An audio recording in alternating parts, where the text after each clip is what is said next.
In this Blender tutorial, we will be creating this procedural nuclear or radiation icon in Blender. If you'd like to help support me and this channel, as well as purchase the procedural material, then you can get that over on my Gumroad store and my Patreon page. I'll have the links in the description, and you can also check out my Blender procedural material packs to purchase more of my materials, and that's also a great way to help support me and this channel. And if you'd like to learn how to create any of my procedural materials, you can also check out my Blender procedural material tutorial playlist on YouTube. All the links are in the description. And then one more thing before we start, I want to give a huge thanks to this video's sponsor, Sketchfab. Sketchfab is a 3D model marketplace where you can buy, sell, and even upload your own 3D models and preview them in your browser. You can also purchase models and assets from Sketchfab's huge 3D model store. Use the model inspector to preview the wireframe, matcap, textures, and more before you purchase. Check out Sketchfab with the link in the description.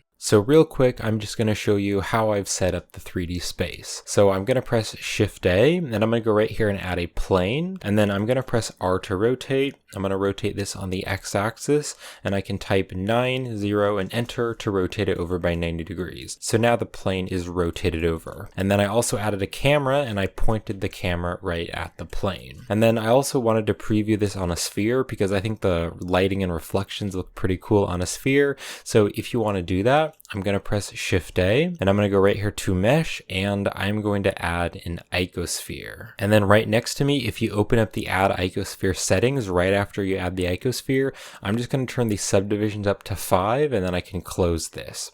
And this way we have a nice smooth icosphere. It's very subdivided. And then also using the Object Context menu, I can shade the object smooth. And then I'm just going to bring the icosphere over, so press G to grab and bring it over on the X-axis. Now I want to preview the nuclear icon on the front of the icosphere, not the top. So I'm going to hit R to rotate. I'm going to hit X to rotate it on the X-axis, and I can type 9, 0, and then enter to rotate that over. And then also, because this procedural material is using 3D space, to actually be able to preview the nuclear icon on the sphere, I need to press Tab to go into edit mode, press the A key to make sure all the vertices are selected, and I need to press G to grab, and then I'm going to bring this back on the y-axis and just bring it over there. But just to be able to preview the nuclear icon, we do need to bring the geometry farther back. So I can tab to go back to object mode. Now for the lighting, I added in this area light right here, and I pointed it down at the objects, and then I gave it a very slight yellow color. And I also set the power to 4000. And then to get some nice realistic lighting and reflections right over here on the world, I added in this hotel room 1K HDR, and this is a free HDRI from polyhaven.com. So if you'd like to use the same HDRI that I'm going to be using, I'll have the link in the description. So I downloaded the 1K version and the HDR version on Polyhaven. So if you want to add that in, then you can go over here to the world properties, and you can add a new world. And then if you click here on the color on the yellow dot, you can go right here and add the environment texture, and then you can click on the open button and open up the HDRI. So I am in the shading tab, so I have the 3D space right here and then the shader nodes right here. And I am also in the rendered view, so I can preview the material. And then I will also be using the Node Wrangler add-on in this tutorial. So if you don't have that enabled, you can click on edit and you go to the preferences, and right over there on the add-ons tab, you can search for Node Wrangler and just check mark the Node Wrangler add-on. All right, so I'm going to select the object. Let's click on new here to add a new material, and I can just rename the material. So I'm going to rename this to Procedural Nuclear Icon. And then I can also click and drag, and I can drop this material onto this object, or just select the object, and then here on the drop down you can select the material. So to start off, I'm going to press Shift A. Let's go to the search, and I'm going to search for a gradient texture, and let's drop the gradient texture right here. And then to preview it, I'm going to Control Shift and select the gradient texture. And then I also want this gradient texture to use the object coordinates. So with the gradient texture selected, I'm going to press Control T. That's using the feature from the Node Wrangler, and it's going to add this texture coordinate and mapping. Now I don't need the mapping, so I can just select the mapping and I can press X to delete it. And then I want to use the object coordinates. So let's pull out a wire from the object and I'm going to put that into the vector of the gradient texture. Now right here on the gradient texture, I don't just want a gradient from black and white because that's what this is right now.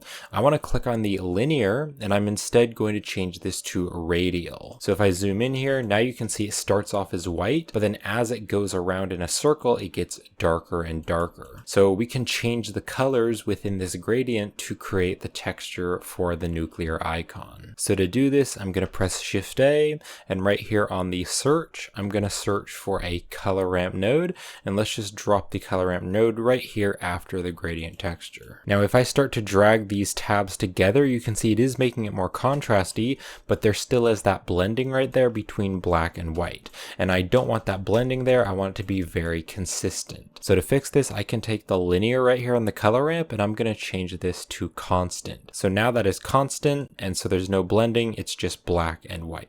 So I'm actually going to switch these color ramp colors. So I'm going to drag the black tab over here and drag the white tab right over here. So on the white tab, the position is going to be set to 0. So it's all the way over to this side. So I'm now going to drag the tabs around and make more tabs to make those triangle shapes on the nuclear icon. And I am going to be using specific position values to get the size of the triangles correct. So I'm going to click on this black tab right here, and on the position value on the black tab, I'm going to change this to 0.167, so 0.167. All right, so now I want to add another white one, so I'm going to hold down the control key and click right here on the white area to add another white tab, and I'm going to bring this one over. And the specific value that I'll be using for this next white tab is going to be 0.333.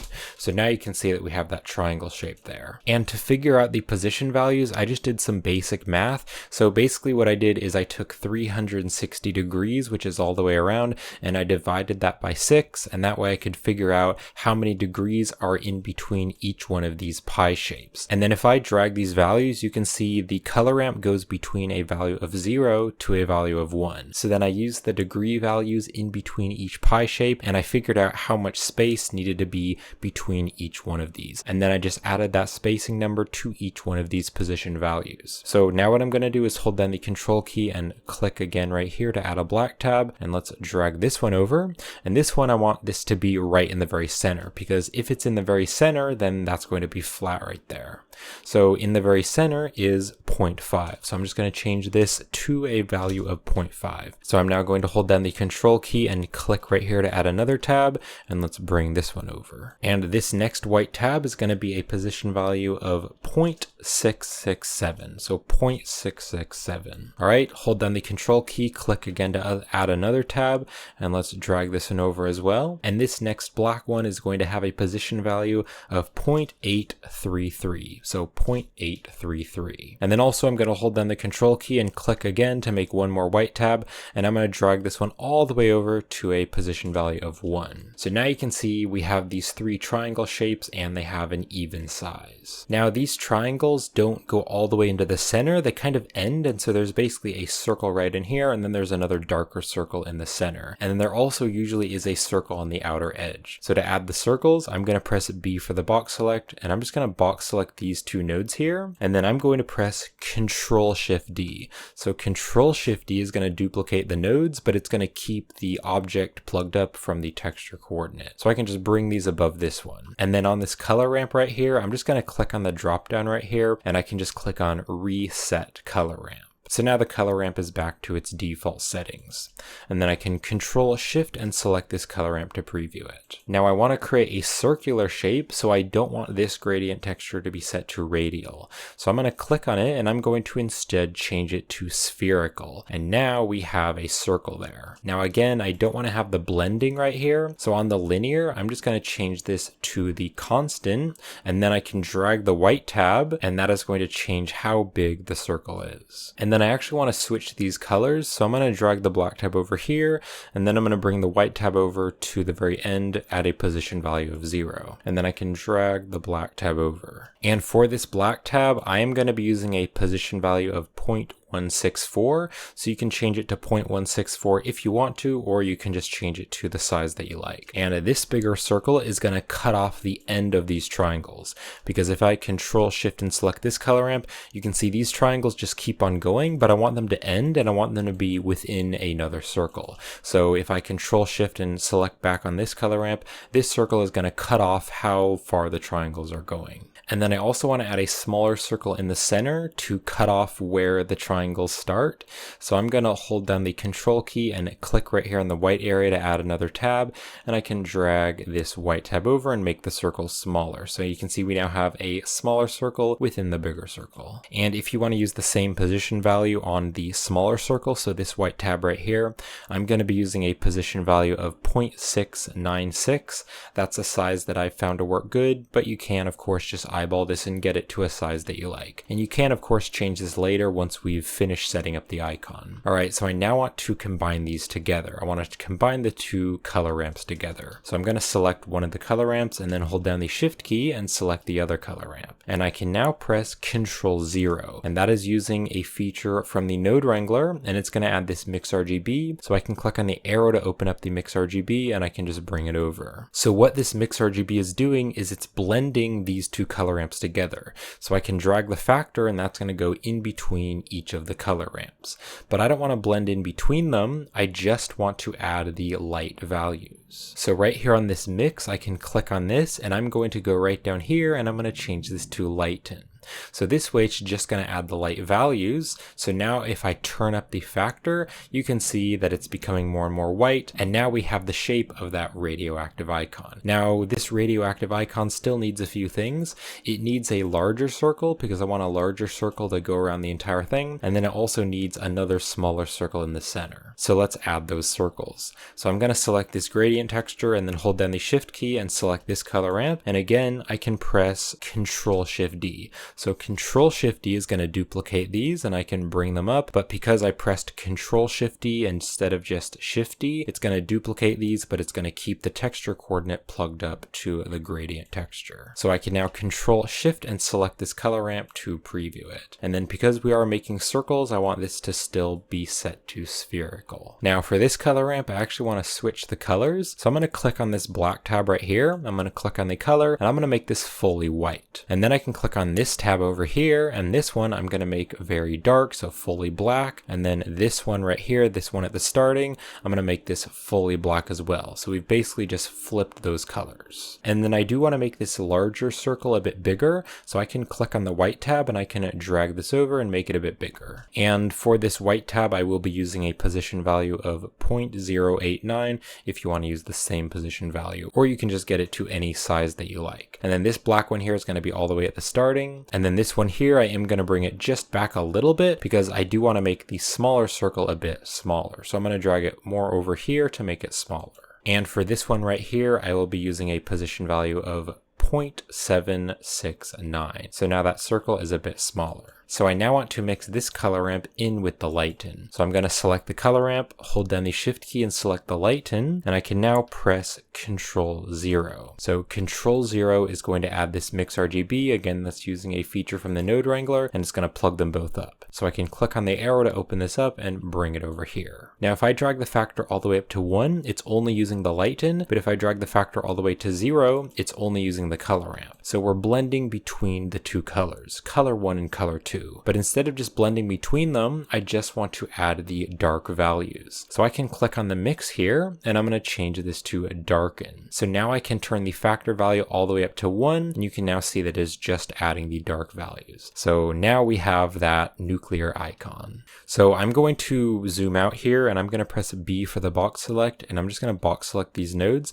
and I'm going to bring them down and over a little bit just so that there's a bit more space here. And then what I want to do is take the color from this darken and I'm going to stick that into the base color of the principled, and then I can Control Shift and select the principled shader to preview it. And here's where I can show you why I wanted to bring the sphere back in edit mode. If I select the sphere right here and tab into edit mode, I can now press G to grab and I can bring this back and forth on the y-axis, so hit Y, and you can see because this is a procedural material, it is using 3D space. And so if you drag this over, it's going to look kind of weird. That doesn't look like the the nuclear icon. So I need to press G to grab, bring this back on the y-axis, and I'm going to bring this back here until that looks good. So just about there. And it is important that you do this in edit mode, so you're actually pulling back the geometry. You're not just moving the object, but you're actually moving the geometry in edit mode. And I do think the nuclear icon looks really cool on a sphere, especially because it's round, so it kind of catches more reflections. So if you want to add the nuclear icon onto a sphere, that's how I would do it. But for now, let's look back at the plane. So right now the colors are just black and white, but I want to make it kind of a dark gray color, and then I want to make the white kind of a yellow color. So to do this, I'm going to press Shift A. Let's go to the search, and I can search for the color ramp node, and I'm just going to stick the color ramp node right here between the darken and the principled. So just stick it right there. So I can now change the colors of the color ramp, and that's going to change the colors. So on the black tab right here, I do want this to be pretty dark, but I'm just going to make it a very, very dark gray, so not fully black. And the hex value that I'll be using for this dark gray color is going to be a hex value of 262626. And then I'm also going to click on the white tab, and this one I'm going to make a bright yellow color for the nuclear icon. And the yellow color that I'm going to be using over here on the hex value is going to be FFCA00. So you can punch that in if you want to use the exact same color that I'm using. So that is it for the nuclear icon. But I do want to make this nuclear icon look like it is on a metal object, and I want to make it look kind of worn and old and even a little bit rusty. So let's do that. So the first thing that I want to do is make it metal. So let's take the metallic value on the principled, and I'm going to turn that all the way up to 1. So now it is treated as a metallic material. And then also I do want to make it a bit more shiny, so I'm just going to turn the roughness down for now. I am going to be putting a texture into the roughness, but for now I'll just turn it down a little bit. Now I do want to give this material a little bit of bump, so I'm going to take the color from this final color ramp, I'm going to pull out a wire, and I'm going to stick this into the normal to give it some bump. Now you can see that the shading looks really weird, and that's because we need to convert this color data into normal data. So I'm going to press Shift A, let's go to the search, and I'm going to search for the bump node, and we're going to stick the bump node right here between the color ramp and the normal. So then to actually convert this to normal data, we need to take the wire here and we need to put that into the height value. So now it's going to convert that to normal data. So now if you zoom in here and kind of look at the reflections there on the side, you can see there is just a little bit of a bump right there on the corners. And if I Control Shift and select the bump node, you can see what that's doing. So it's just giving a little bump there on those edges. So I'm going to Control Shift and select the principled shader again. Now to make this look like an old worn metal material, I do want to give it a little bit of noisy bump all over the material. So I'm going to press Shift A, let's go to the search, and I'm going to search for the noise texture, and I'm going to stick the noise texture right here and put it under the gradient textures. We could even stick these down and kind of bring them closer to each other so that it looks a bit nicer. Alright, now I also want to use the object coordinates on the noise texture, so I can pull out a wire from the object and let's stick that into the vector of the noise texture. And then to preview the noise texture, I'm going to Control Shift and select it to preview it. So now let's change some of the settings. So on the scale here, I'm just going to turn this to like a 2, and then I do want it to be very detailed, so let's turn the detail all the way to the max, which is 15. And then I do just want to give it a little bit of distortion, so let's turn the distortion to like a 0.2. So I now want to take this noise texture and I want to put it into the normal to give it some bump, but then I also want to put it into the roughness. Before I do that though, I do want to make it a bit more contrasty because it is very grayed out and there isn't any super dark areas. So I'm going to press Shift A, let's go to the search, and again we're going to search for another color ramp, and I'm going to stick the color ramp right in here, right after the noise texture, and I can bring it under the other color ramps. So I can now drag this tab over, and that is going to make this more darker. So I can just bring that over, and I'm going to stick it to about there. Alright, so I can now take this color from the color ramp, and I'm going to pull out a wire, and I'm going to put this into the roughness first, so stick it into the roughness, and then I can Control Shift and select the principled shader. So now if you zoom in here, you can see that it isn't the same roughness all over the place. Some parts are a little bit more shiny and some parts are a little bit more rough because the colors of the color ramp is determining whether it's more rough or more shiny. And you can drag the black tab around if you want to be more rough or more shiny. You can also drag the white tab over if you want everything to be much more rough. Now I also want to put this color ramp into the normal to give it some bump all over the metal. So I'm going to take this bump node and I'm going to press Shift D to duplicate it, and I'm going to stick it right here after this bump. So this first bump is already converting this to normal data, so the normal can go through the normal, but we now have this extra height value that we can add data into. So let's take this color from the color ramp. I'm going to pull out a wire, and I'm going to bring this over. You can kind of drag your mouse in the corner, and I'm going to stick it into the height value of this bump. And so because we're putting it into the height value, it's converting the color data into normal data. And so now the metal looks very bumpy. Now the metal is definitely way too strong, so I want to make it much less strong. So let's turn the strength value to like a 0.025, just a 0.025. So now that is much more subtle, but if you kind of look here in the reflections, you can definitely see some bump there on the metal, and it just makes the metal look a bit worn and old. So that is looking pretty cool, and we are almost done, but I do want to give this metal a little bit of rust. So what I'm going to do is go over here to this noise texture. I'm going to select the noise texture, and then I'm also going to hold down the shift key and select the color ramp as well. So I'm going to now press Control-Shift-D. So Control-Shift-D is going to duplicate the nodes, but it's going to keep the object coordinates plugged up to it. And I'm going to bring this up here, and I can actually bring the noise texture down, maybe move the gradient textures up a bit. So we are going to use this noise texture in this color ramp to create the rust. So to preview it, I'm going to Control-Shift and select the color ramp. And then to make it less contrasty for now, I can just bring the black tab back on the color ramp. Alright, so now let's change the settings of the noise texture. So I'm going to turn the scale right here to like a value of 5, and then I do want it to be pretty detailed, so I'm going to leave this at 15. And then I do want to add a bit more roughness. You can see if I turn the roughness up, it adds just a bunch of little detail, and that's going to make it look more like rust. So I'm going to turn the roughness value to like a 0.7. And then I'll also just leave the distortion value at 0.2. Alright, so I do want to make this more contrasty as well. So I'm going to take these color ramp tabs and I'm going to drag them together. And so if I drag them together, it's going to be more and more contrasty. So something like that is pretty good for the rust. We can of course change it later if we need to. So I now want to take this mask that we've created for the rust and I want to put this into the base color. So I'm going to press Shift A. Let's go to the search and I'm going to search for a mix RGB. Let's add this mix RGB and I'm going to stick this right here between the color ramp and the principled shader. So I can now take this top color ramp and I'm going to pull out a wire and I'm going to stick this into the factor value. And then I can Control-Shift and select the mix to preview it. So the color ramp is going into the factor and the factor is telling it where it's going to be color 1 and where it's going to be color 2. So color 1 is going to be the nuclear icon because this color ramp is going into color 1. So color 2 is going to be the rust.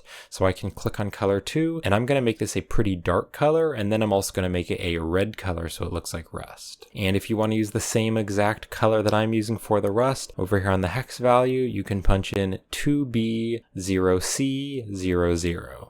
So that is the exact color that I'll be using for the rust. So I can now Control-Shift and select the principled shader to preview that. So that's looking really cool. And if you want to change the amount of rust right up here on this top color ramp, you can drag these colors. So if I drag the white tab over, there's going to be a lot more rust, or if I drag the white tab back, you can't see the rust as well. And when I was looking at reference images of the nuclear icons, sometimes they had the black here and then the yellow out here, but sometimes they were also switched. So if you want to switch the colors, that is super easy to do. Right here on this color ramp, which determines the colors, you can just click on the arrow right here and you can click on flip color ramp. And that's going to switch the colors around. So now the yellow bits are right there in the triangles and then the black bits are over there. So if you want to change that, you can just easily do this by clicking on the arrow and then clicking on flip color ramp. I am going to flip the color ramp so that the dark value is over here on the left side and then the yellow color is over here on the right side. But of course you could change this to your liking. And here is the final rendered image. So this is going to be it for this tutorial. So thank you for watching and I hope you enjoyed the tutorial. And if you'd like to help support me and this channel to help me keep on creating Blender tutorials and Blender content, then you can purchase this procedural material on my Gumroad store and my Patreon page. I'll have the links in the description. And you can also check out my Blender procedural material packs if you'd like to purchase more of my materials.